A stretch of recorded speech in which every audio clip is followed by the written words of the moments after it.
Just before Ninakawa passed away, the Zen master Ikkyu visited him. "Shall I lead you on?" Ikkyu asked. Ninakawa replied, "I came here alone, and I go alone. What help could you be to me?" Ikkyu answered, "If you think you really come and go, that is your delusion. Let me show you the path on which there is no coming and no going. What are you doing after this?" Many pardons, Wolf-sensei, but I'm not sure I understood the last part of the koan. Why would Ikkyu say, "What are you doing after this"? No, that was me. I was asking you, what are you doing after this sesshin? Is that a different koan? What am I doing after the sesshin? Nothing, right? Because there is no after the sesshin, right, Wolf-sensei? There is only now, and now, and now, and now. Look, no, forget all that. I was just asking, do you feel like doing something later? Maybe go out for calzones or something? Wolf-sensei, what is a calzone? Well, it has an outside and an inside. But the attainment of full enlightenment recognizes no inside or outside. All is one. You know what? Forget it. I was thinking, we've been sitting on these cushions for hours and my knees are killing me, and I don't know, I thought we could go for calzones, a couple glasses of Cabernet, and then see what leads to what. But I'm not in the mood anymore. Being a Zen master is killing my love life. But listen to this show about how that's not always the case. And now, even though the mountain becomes the sea, the dry cleaners cannot find his pants. Colin McEnroe. Yeah, that actually is my koan. Even though the mountain becomes the sea, the dry cleaners cannot find my pants. Let me just tell you a little something about this show. And it's a show, first of all, it's a show that we had kind of this working title for. We were calling it The Dark Side of Zen. But I think that's misleading, and I wouldn't even want you to get the idea that that's the only place we're going today. We are going to talk about some of the ways in which Zen Buddhism, counterintuitively, because in so many different ways, particularly for people in the West, Zen Buddhism is where you go when your old religious connection is broken somehow, right? You're a Catholic, you're a Jew, you're something like that. It's not working anymore, yet you still crave some kind of spiritual life, and you go to Zen Buddhism because it seems so much less encrusted with harmful traditions and patriarchy and misogyny or whatever your problem was with your old religion. You have this kind of latent assumption that Zen Buddhism, it just seems like a purer, more connected, more enlightenment-focused religious discipline and spiritual path. So you go there, and so it's counterintuitive to suppose that when you go there, you're going to run into some of the same things that you thought you were fleeing.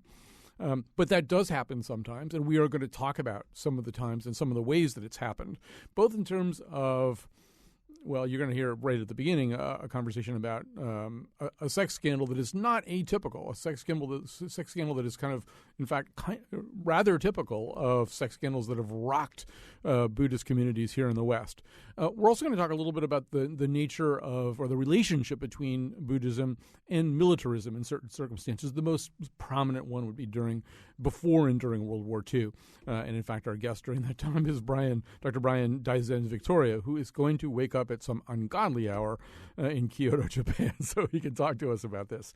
But, towards the end of the show, and it's one of the main reasons that Dr. J. Michelson is one of our guests, I want to talk about sort of the ways in which some of these lessons that are still being learned and absorbed, because even the connection between militarism and Zen Buddhism is an ongoing one. You can look at what's happening in Myanmar today and see another example of that. But the ways in which all of this kind of allows Buddhism to learn and grow and evolve. Dr. J. Michelson is one of our guests today. His most recent book is called, I don't know if it's the most recent one, but it's called Evolving Dharma, Meditation Buddhism and the Next Generation of Enlightenment. He talks a lot in this book about kind of how there is a new Western Dharma, a new Western way of engaging in Buddhist teachings and engaging with Buddhist teachings that in many respects is poised to learn from some of the mistakes we're going to talk about today. So I just don't want you to get the feeling that we're here just to explore everything that can possibly ever go wrong with Buddhism, because that's not what we're here for. But in order to get into what we want to talk about, we're going to have to talk about that a little bit anyway. Our number is 860-275-7266, which, in case you feel that we have strayed off the Eightfold Path, which we probably will from time to time, 860-275-7266, or if you just have a question. We're going to begin, though, our conversation with Mark Oppenheimer. He's the religion writer for the New York Times. You've heard him on the show many, many times. He directs the Yale Journalism Initiative. He's the author of many books, several books, and he's got a new e-book, Predator on the Upper East Side. This is what's called a Kindle single. You can only get it from Amazon, and you have to get it on your Kindle. And it costs $2.99, which is less than most calzones, just to sort of link it back to the introduction.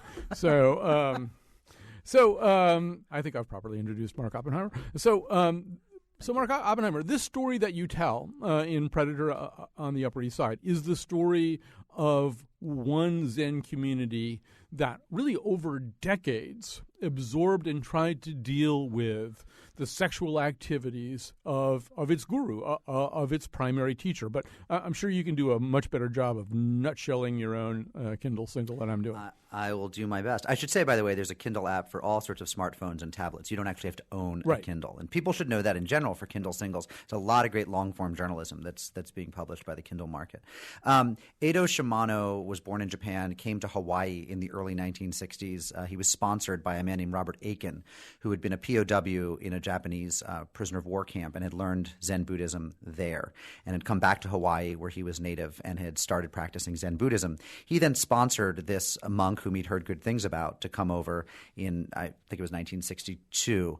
And almost immediately, Edo Shimano, while taking some classes at the University of Hawaii and leading some Zen sessions, began, it seems, seducing women. There's good reason to believe that two of them had mental breakdowns because of their encounters with him. And within a couple years, Shimano was off to Manhattan. He was out of Aitken's hair. And there are notes that Aitken knew exactly what had been going on and was glad to be rid of him, but he didn't want to tell anyone what had happened or the real reason that Shimano was off to Manhattan, because he didn't want to destroy the reputation of Zen Buddhism, which at the time was largely unknown to people in the United States. So Shimano goes to Manhattan New Year's Eve 1964 and basically pretty quickly takes over the Zen Study Society, which was the great Zen center in Manhattan. It had been founded by D.T. Suzuki, the best-selling Zen teacher who had taught at Columbia. And then basically, to wrap up, from 1964 till pretty much the present, was one long march of Shimano's womanizing. I've talked to over a dozen women who had sexual contact with him, in many cases greatly unwanted. I should say they were all of age. These are not scandals of statutory rape or molestation. These are scandals of predatory seduction, womanizing, pressure brought to bear on people who didn't want to cooperate, in some cases groping and other kinds of force being used.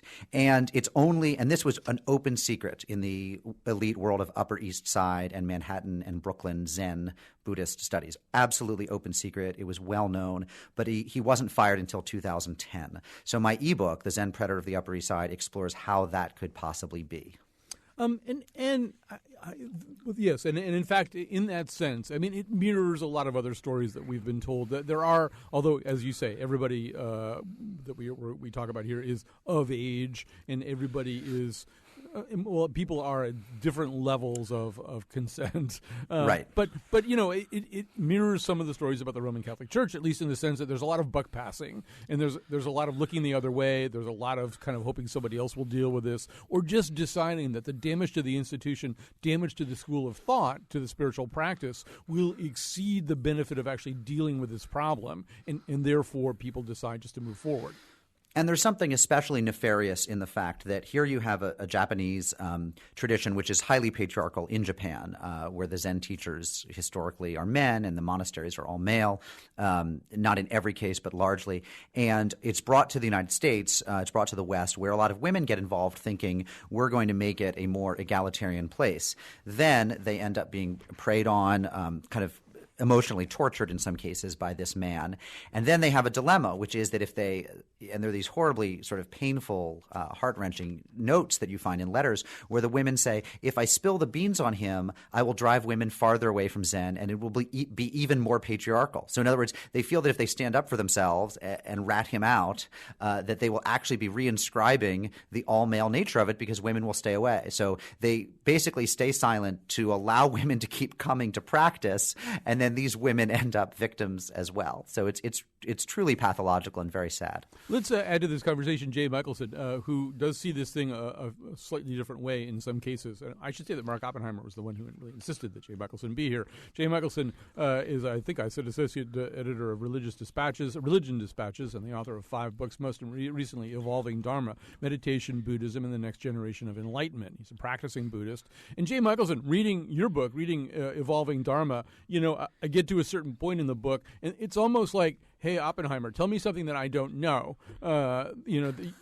You go into this yourself. You talk about how, and you mentioned Shimano, the person that Mark's writing about, but this long series of other scandals, or at least other instances of Zen Buddhist teachers having sex with their students, which we can decide how much of a scandal that is or isn't. So I guess the first question is, how much should anybody care about this? How big an issue should it be, particularly within the world of Zen Buddhism? Well, I think it is actually a fairly significant issue because it's not just a couple of obscure teachers who no one's ever heard of. I mean, really some of the leading Western Zen teachers, Sasaki Roshi, Maizumi Roshi — Roshi is just the honorific term for a Zen master — are implicated in these scandals. And I think it does – it's not just an aberration, here or there. It begins to look systemic when there are so many teachers who are implicated. And I think, there are plenty of spiritual leaders who have sexual relations with people in their congregations or their students, but the secrecy and the abuse makes this, totally indefensible. There's no way. It's not as though you went to one of these centers and there's a sign on the wall saying, no, you may have sex with your teacher at some point. These were vulnerable students in particular, and Mark's book really details that, how Shimano Roshi would really prey on the most vulnerable. Although, Jay, one of the things that you deal with in your book, I mean, you really do sort of describe this as something of a gradient, and on some parts of the gradient, some of the women, whether they're having sex with Shimano or some other teacher, don't necessarily feel abused or exploited. I think one of the terms that you use in your book is sort of sex positivity and sex negativity. That I mean, is this always a negative if you are a student of a Zen master and you're having sex with that person? Well, that's what makes this so complicated. That I think we're accustomed to certain categories coming from our own culture of sexual harassment, sexual abuse, and just the idea that we would even be possibly talking about a teacher-student relationship as somehow being okay would probably is shocking some of the listeners right now.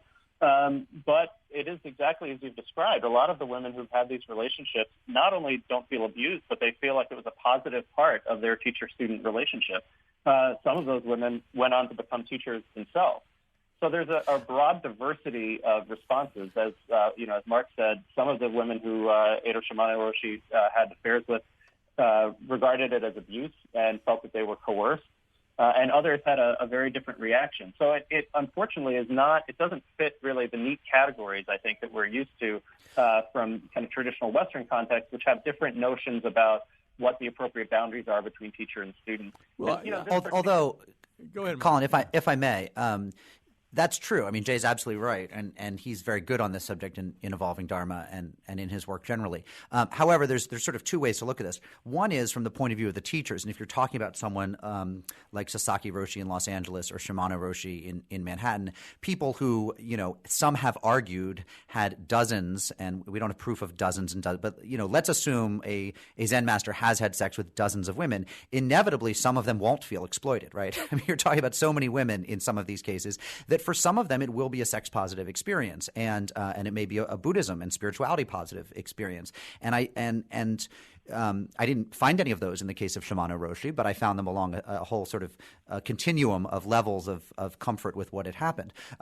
So yes, you will find it is not the case that every woman will feel that she's gone through some sort of psychological rape. On the other hand, if you're looking at it from the point of view of the Zen master, if he is at all enlightened or if he at all cares about how he treats other people, I mean, certainly for Shimano, he knew that at least some percentage of these women did feel they had been psychologically tortured, really, and he never stopped. So it's what Jay's saying can be true while still offering absolutely zero excuse for the ongoing behavior of someone like Shimano. You know, we're being and I think, go ahead, go ahead, Jay. Mark and I both were debaters in high school. He wrote a book about it, so we do like to do that. That's the case, and I think we do have this naive notion about what enlightenment is supposed to look like, that it's going to be some, pacific, non-sexual Yoda-like figure who's going to, who's free of any mistakes in his life. And in the Zen tradition in particular, that's not actually what enlightenment means. I mean, it's a very specific thing.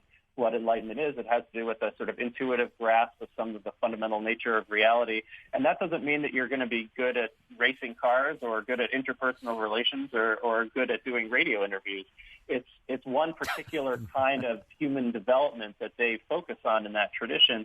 And, this is why I do think, without being a rosy optimist about it, I do think that some of these very painful scandals have, I don't even want to say a silver lining because I don't want to justify what these women had to go through, but there is a positive lesson to be taken from it, which is about not idolizing our teachers and not thinking that they're anything more than what they are, which is advanced at a very particular kind of thing. And in our third segment, I really want to explore that last part. One of the things that Jay says in his book is that he thinks the guru-centric model of Zen Buddhism is going to implode of its own accord. But I want to get to that in the third segment. But Jay, I want to sort of stop you there, and here I will exhibit my absolutely pathetic curbside understanding of Buddhism and say it has always struck me as something that is not without doctrine, and what pathetically little I understand about it includes this notion of the Eightfold Path, which includes notions of right conduct, which includes, the way that I understood it anyway, notions of right sexual conduct. And it feels a little bit like a dodge to sort of say, well, that's not what enlightenment is, and that's not necessarily what an enlightened teacher is. You can't really judge them by how well they drive a car or do a radio interview. I feel like there are ideas within Buddhism that do include not exploiting people sexually. But as I say, of the three of us, I know by far the least.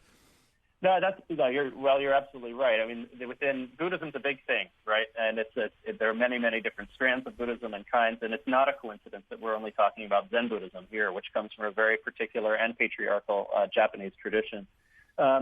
Some of the, I'll take an extreme actually from a non-Buddhist example. There's a Hindu teacher named Ramesh Balsekar who was active for many years and had numerous affairs with his students. And because his kind of theology, if that's the right word, or cosmology was, everything is one and everything's kind of illusion, he actually was the straw man that Marx sets up in his book. He says, well, everything's one and it's all illusion, so it doesn't really matter. I'm not really having sex with you, am I? And it's a little bit just like the teaser to the segment, with the what is a calzone. There are people who take that teaching very seriously. Well, Shimano among them. I mean, the straw man, it's not a straw man because Shimano tried that with some of his students. That sort of your reality is behind a veil and none of us really knows. I mean, it's not like one guy who's tried that. And, again, this isn't to disagree with Jay, but it is to say that if you wanted to find a tradition that might allow you to twist its teachings into a kind of sexual predation, you could choose pretty much any tradition and you would do it differently in Catholicism. And as Jay and I both know, you would do it differently if you were at Yeshiva University and you were an Orthodox rabbi, right? But there's a way to do it in using Zen Buddhist teachings as well, and specifically in Zen, where you do spend so much time in meditation and then these sort of brief meetings for teachings, and it is historically guru-centered. So I don't think it's such a straw man, right? Well, I once wrote a poem literally after a retreat because I had a crush on one of my fellow retreatants. That said, if you're nothing and I'm nothing, how come you won't sleep with me?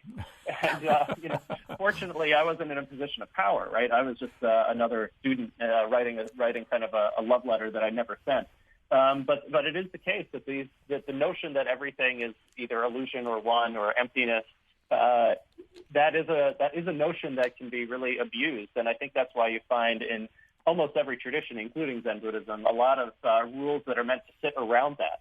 And so this was a case of someone grossly violating those other rules, while still, I think even some of the women who he abused might even maintain, he still has some kind of enlightenment or something like that. And it just confounds our categories, I think, of what wisdom is supposed to look like. Let me just grab a call here. One of the things this conversation is missing is the voice of a woman, but we actually have Lisa from New Haven right now who has her own very Zen-informed perspective on this. Hi, Lisa. You're on the air. Hi. Yes, I'm actually practiced with Shimano for several years, not on a personal basis, but just attending his events. And I basically, when I found out about the scandal, I thought it was a great thing because it allows Zen Buddhism in the U.S. to sort of break away from Japan, and sort of become a little more westernized in that sense. I mean, I think, there's nothing intrinsic to Zen Buddhism that lends itself to sexual abuse, but this is an opportunity to sort of push away from Asia. I want to get you to refine that a little bit, Lisa. In other words, what you're saying, and I think it's very similar to what Jay Michelson is saying in Evolving Dharma, is that if you can see the way that this model can not work when one person has too much authority, then it allows for the evolution of a more Western style of Dharma in which authority isn't invested so much in one teacher. Right.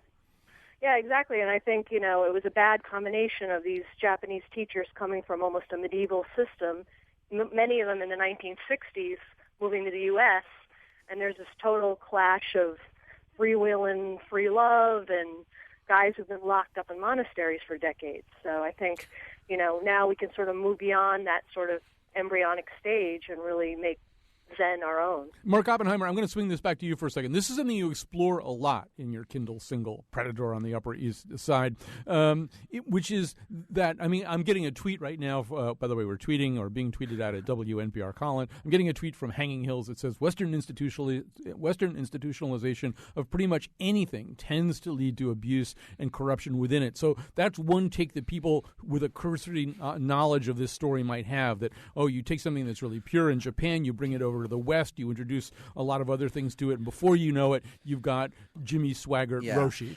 But that's not really the story you're telling here. You're telling a story similar to what Lisa's saying, that in the East, actually, there might have been ways, in Japan, there might have been ways to contain this and not so much over here. I only know what I hear. I'm not a practicing Buddhist, and Jay has practiced in a couple traditions at least. He's a much deeper practitioner of spirituality than I am.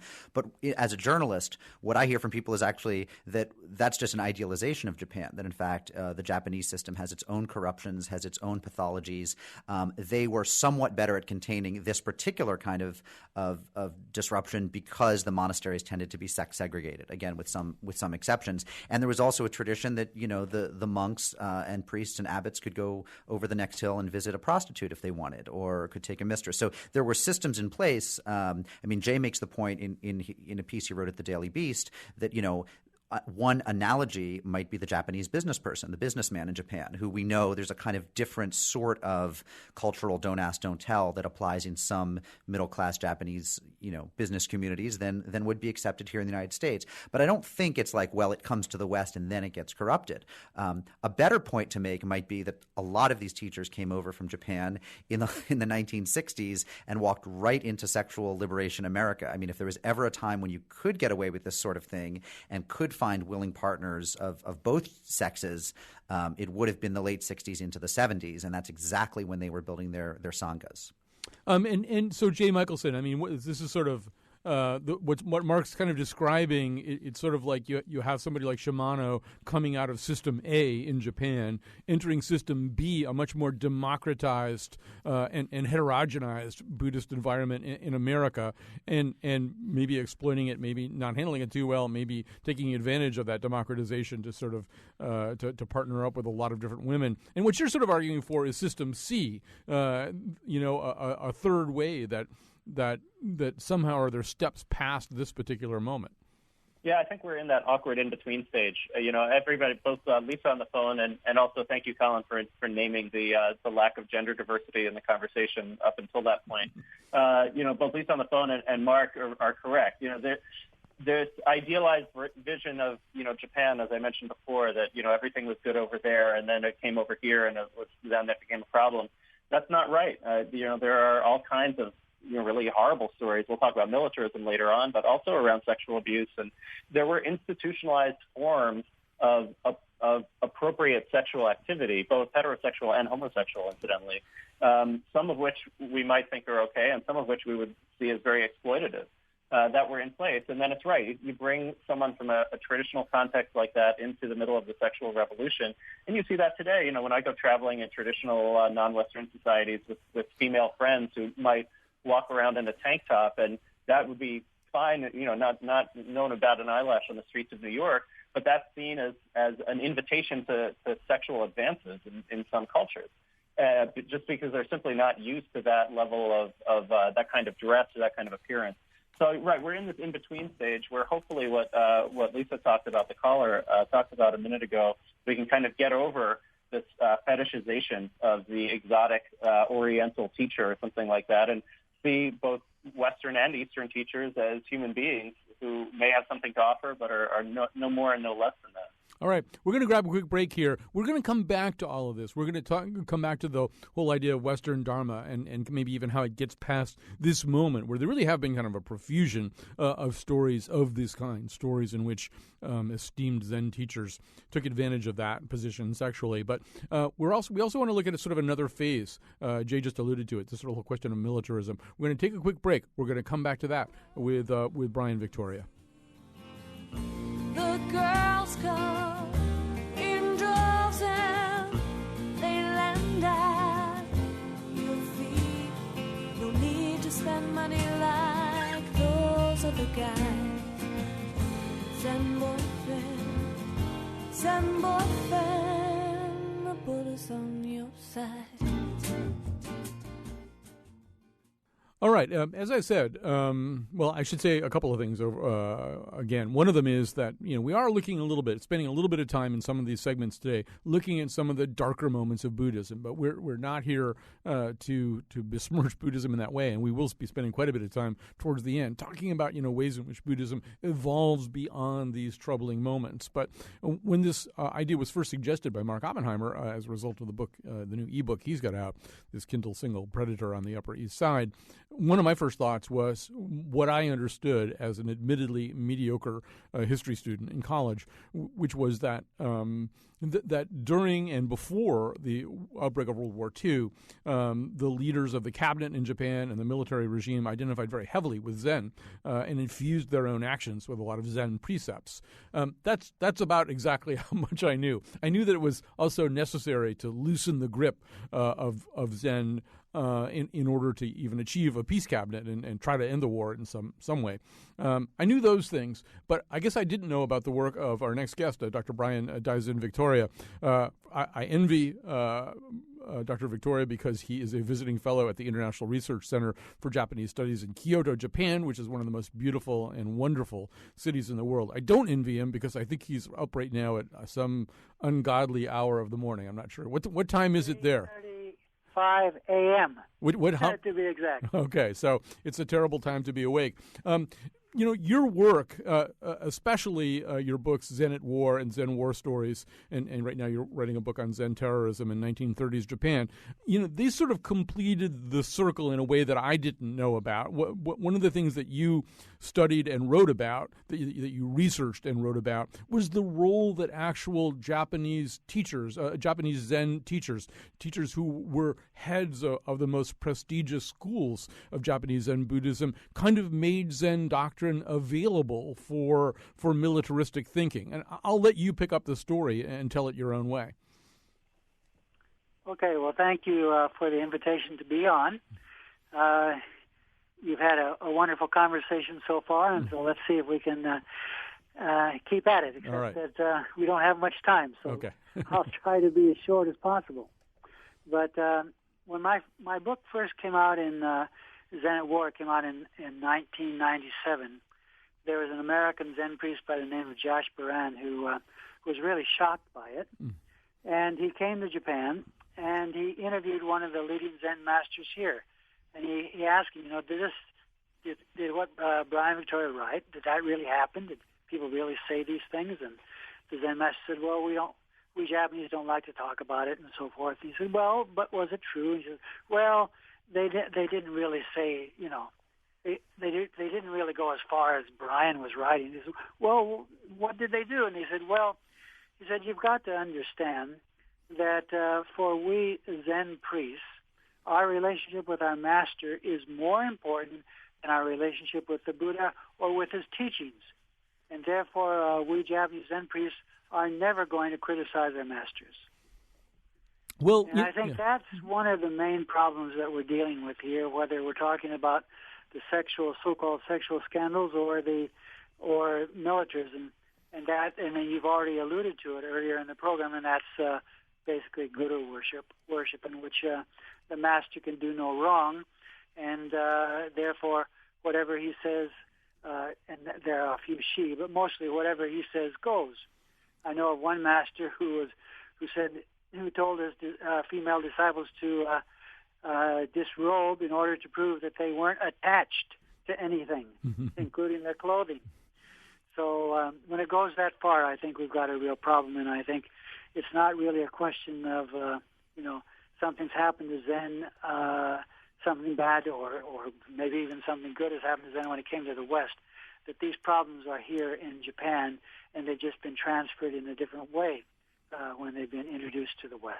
A lot of your writing has to do with what you call violence-enabling mechanisms. So within Zen, which can be found in all religions. In fact, a lot of the writing you do, it would be pretty easy to extract Zen and Zen Buddhism and substitute Islam and talk about the ways in which Islam has been used, to justify violence and fatwas and terrorism. And let's not forget Christianity. And Christianity, sure. I mean, they're there everywhere. But I think for a lot of people who have a very casual understanding of Buddhism, this is very counterintuitive. I mean, they almost equate Buddhism with peace, with with a kind of tranquil enlightenment. The idea that there could be a violent kind of Buddhism is a hard thing for people to understand. But in your writing, you talk about the way it was really intrinsic to the thinking of Japan before and during World War II. Say a little bit more about that. Okay, let me give you a couple of examples. First of all, and you've already alluded to it, one of the most difficult things about this whole problem is that you can take doctrines. For example, let's take the Buddhist doctrine of no self, which really means that there's no permanent or eternal self or soul. All right. Now, that on the surface, that doesn't seem to be violent or an enabling mechanism for violence at all. And yet you have, there's a famous Zen master in 17th century Japan by the name of Takuan, and he had a famous swordsman disciple. And his disciple was a little concerned about the fact that he was going out there with his sword on occasion and killing other folks. And he asked, Takuan, what do you think about this? And Takuan says, well, look, there is no self. All right, not really. There's nothing eternal, unchangeable.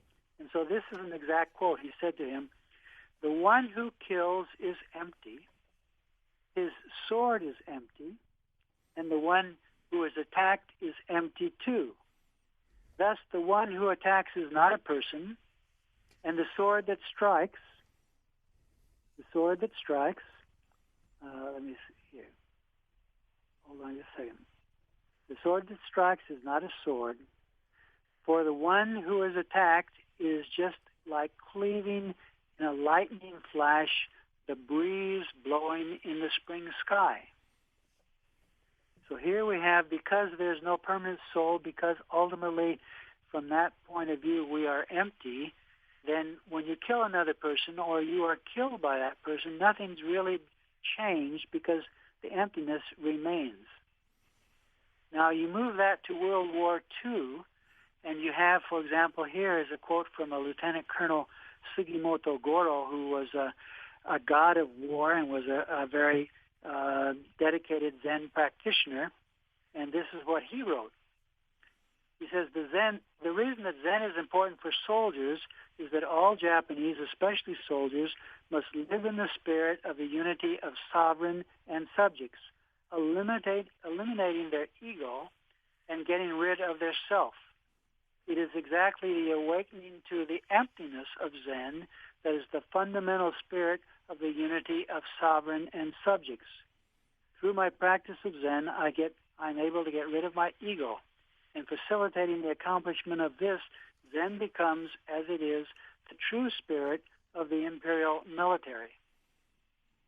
So what you see is that there is this, the classical connection then moves seamlessly into the military sphere. One of the things that did shock people or trouble people about your work was that, and Mark earlier in the conversation alluded to D.T. Suzuki, who was probably the most recognizable teacher of Zen Buddhism in the United States for many, many years, and was the founder of the Zen Study Center that Mark writes about. So this is a very revered person, and although there were other schools of Zen Buddhism with Japan that maybe had been a little bit more prominently associated before with the intense militarism of Japan around the time of World War II. Maybe not so much Suzuki, but you brought him in with your scholarship into this conversation. Say something more about that. Well, it's a very complicated story, but for those people who are interested in it, let me just quickly say there is an online journal called Japan Focus, and I've written a number of articles even recently, and we have two more coming out, and they're on the relationship of D.T. Suzuki with the Nazis, believe it or not, in World War II Japan. And this is, again, a totally unknown story that even I hadn't known about until, basically the last year. And so he's a very complicated person, and it's unjust even for me to say his relationship with the Nazis suddenly makes him sound terrible. And it's as I said, very complicated, but I would urge people who are interested to look at all of there are people who are defending him, there are people like myself and others who are saying there are questions about him. You need to look at the whole picture. But one of the things I can say is that it's interesting, he was actually opposed to war with the United States. But when you check out why, he said, America is a very powerful country, and he had lived in America for more than a decade. He said, America is a very powerful country. He said this in 1940. And he said, if Japan attacks, we're likely to get beaten. And so you can take that as an anti-war statement, or you can take that as a statement of common sense that you don't go to war with countries that are likely to conquer you. We're talking to Dr. Brian Victoria, Dr. Brian Daizen Victoria. It's 3:44 in the morning in Kyoto, Japan, where he is right now, and we're going to let him go back to bed pretty soon. But I want to get into one last thing, because I think this is something that does permeate or at least proceed historically out of World War II and into the present moment. And in some of your scholarship, you've looked not simply at Japanese Zen Buddhism, but even at the Tibetan Buddhism of the Dalai Lama in situations where it's either the us or it's them, that kind of sense. Well, either we're going to be exterminated and lose everything, including what we have to offer the world as Buddhists, or we're going to fight back. And you see it now in Myanmar, where there are at times what appear to be fairly brutal acts of violence perpetrated by Buddhist monks against a much smaller Muslim population there. So it seems to me that one of the things that does surface in your work is occasionally it is the argument that, well, if somebody's trying to do away with us Buddhists or take something away from us, in that situation we do have an argument for striking back. Well, you can certainly argue that point. However, the point I would make is that when we look at the life of the historical founder of the faith, his country actually came under attack. The first time he went to the battlefield and he was able to talk them out of it. The second time he went, he saw that the people who were about to attack his country, that there was nothing he could say to them, and he didn't he was a warrior himself. He was raised as a warrior. He was the warrior class.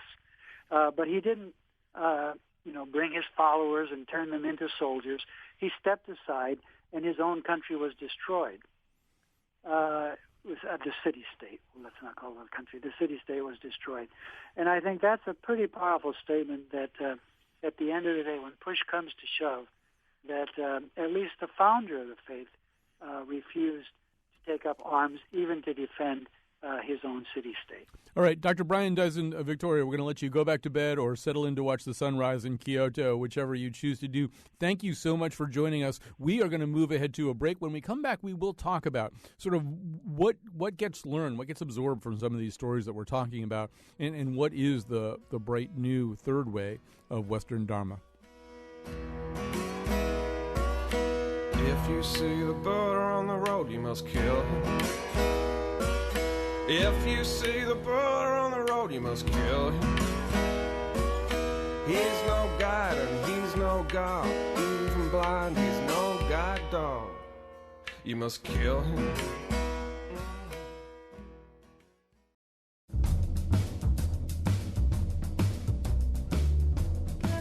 Jack Cornfield wrote, "After the ecstasy, the laundry. But I took ecstasy and wound up watching my dryer for 16 hours. What am I missing here?" Today's show was mindfully produced by Betsy Kaplan and me. Our intern is Garrett Connolly.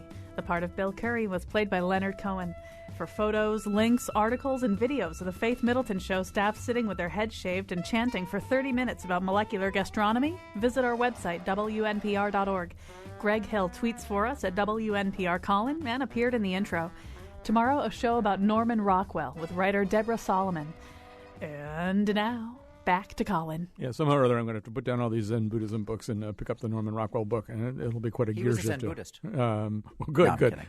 I haven't got to that part of the Deborah Solomon biography. Mark Oppenheimer's with us. That's who you just heard. He's a religion reporter for the New York Times. His new ebook, his new Kindle single, although you don't have to have a Kindle to use it. You can get apps for all kinds of things. You can probably watch it read it on your dryer. If you I'll read aloud to you. Yeah, Predator on the Upper East Side. Jay Michelson is also with us. He's a scholar and writer, author of 5 books, including most recently Evolving Dharma, a meditation, Buddhism, and the next generation of enlightenment. He's a practicing Buddhist. Mark isn't. So let me just begin there. I want to come back to that song and the famous line, "If you see Buddha on the road, kill him," because I know it sort of fits some of what we're talking about here. But Mark, I want to sort of start with you and just sort of say, what do you think the takeaway is from the story that you're telling about this leader of the Zen Studies Center, this man who, if you're just tuning in, had sex with many of his students, often quite problematically. And one of the things that you say is that the incidence of this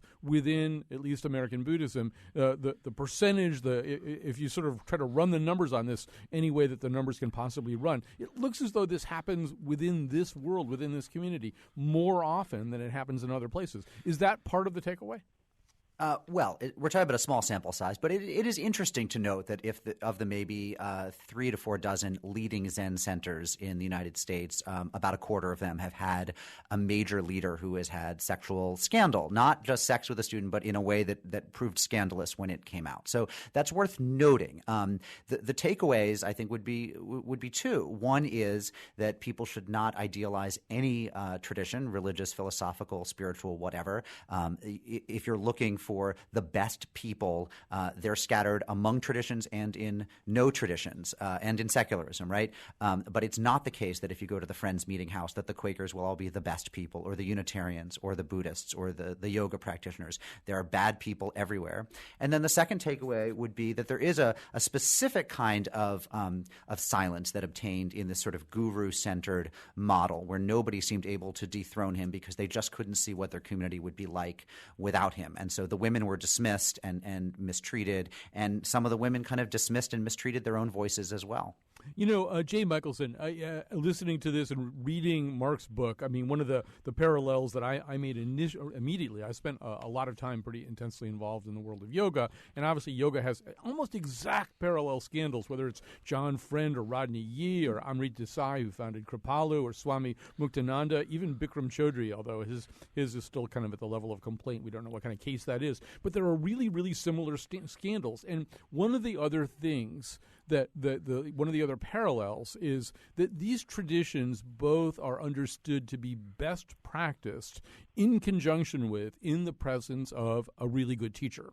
To whom one listens very carefully. And so can we just kind of run our thumb down that knife's edge for a moment? Because obviously in a situation like this, teachers get very powerful. Maybe they do things like this. On the other hand, the way that I understand both of these traditions is that they need teachers. Yeah, no, absolutely. And I think, progressive yoga and meditation communities are really wrestling and struggling with that issue. There are a number of alternative models that are being explored, where there's more peer learning and where there are teachers who are experts. After all, they have expertise in something, but they're not seen as some sort of all-wise guru who's going to control every part of your life. And that does, certainly that runs in tension with the guru traditions that exist within, whether it's yoga or Zen Buddhism. But, we should remember that the kind of yoga and meditation that people are practicing in the United States is like the reform of a reform of a reform already. D.T. Suzuki, was just talked about in the last segment, was a reformer educated by other reformers. And so we're already in a case where what was being practiced on the Upper East Side is kind of Zen for export. It is different from what's practiced in Japan. First of all, it's practiced by lay people, not just by monks. And so we're already in a case where the traditions have been adapted widely. So there are a lot of voices saying that one of the ways we should keep adapting is to kind of divest ourselves of this notion that you need some guru. But can I ask both of you something, since you've both had more guru experience than I have, which isn't something lost? I mean, in the little encounters that I've had with gurus, and as a journalist, having seen people encounter with lots of guru-type leaders, I mean, there's a kind of profundity and a kind of that comes from encountering someone with a lot of charisma and turning over a certain part of oneself to that other person. So, I mean, something will be lost, right? Yeah, Jay, maybe another way to ask that question is, Mark talks a lot in the ebook about the notion of authority. Where does authority come from? Where do you get these ideas and from that you invest with validity if you're going to say that the guru-centric model is going to implode of its own accord? Yeah, I mean, I think the authority comes really from pragmatic grounds and experience, like what actually works. And so for example, there's a community now online. There are a couple of them one's called Dharma Overground, instead of underground. And people are just sharing online what their experiences are, and the cream rises to the top based not on charisma, but on efficacy. Does this actually work? I mean, the reason why I'm interested in Buddhist practice is not, the trappings and the exoticism and stuff like that. It's because it actually, for me, has lessened my own suffering. Like, it's made me happier and made me less of a jerk. So those criteria, rather than sort of the woo-woo stuff of a charismatic leader, for me are really what it's about. And in terms of what's lost, yeah, I think what's lost is bad. I think that that idea that I'm going to fall under the spell of some teacher with a lot of charisma, that's value neutral, right? There's all kinds of pretty evil political and religious cult leaders and everybody who charisma is definitely ethically neutral at best. And no, but I was only saying there's a certain kind of ecstasy, a particular quality of ecstasy that comes under the spell of a charismatic leader. But there's a downside, there's a flip side as well. That's all I was saying. And I also think there's a notion that teachers get you to do certain things better. There's and I think better probably is a pretty problematic word within the Buddhist tradition. But there is such a thing as better. There is such a thing as growth and improvement and progress on the path to enlightenment. And so you want to get there, right? And teachers help you get there. Yeah, teachers, or what, there's a Buddhist term, kalyana mitta, spiritual friend. And having one of those or a set of those is really helpful. So again, I'll pick another emerging Buddhist community, which is one called Buddhist Geeks, which, as the name implies, is like a lot of like tech nerds and stuff like that. And they're very wired in. And these are people who grew up with open source software and with circular communities. They're not about to surrender authority to any kind of, leader or authority figure. And yet, of course, there's a space for experts and for teachers because they know stuff that you don't know. Just like if you're learning how to program in C++, you want to be with somebody who's a better programmer than you. But that's very different from this charismatic notion. And, I've been with charismatic teachers, many of them, and some are good, some are wise, and some are evil. I mean, really, people are really abusive, and it doesn't matter. That doesn't track onto how much charisma they have. All right, we're going to have to stop right there, although it would be interesting to explore Oppenheimer's notions of which decentralized religious communities with very little in the way of authority figures have worked. I don't know, maybe Quakers, something like that. I don't know. We'll have to do that another day. Thanks very much to Jay Michelson. Thanks to Mark Oppenheimer. Thanks apostrophically to Dr. Brian Victoria. Thanks to all of you for listening, too. Email us at colin@wnpr.org. 100 miles from salvation, 1,000,000 miles from Zen. In 20 feet, follow your bliss. No, seriously, it's right there. 42 Nothingness Avenue. You are always at your destination.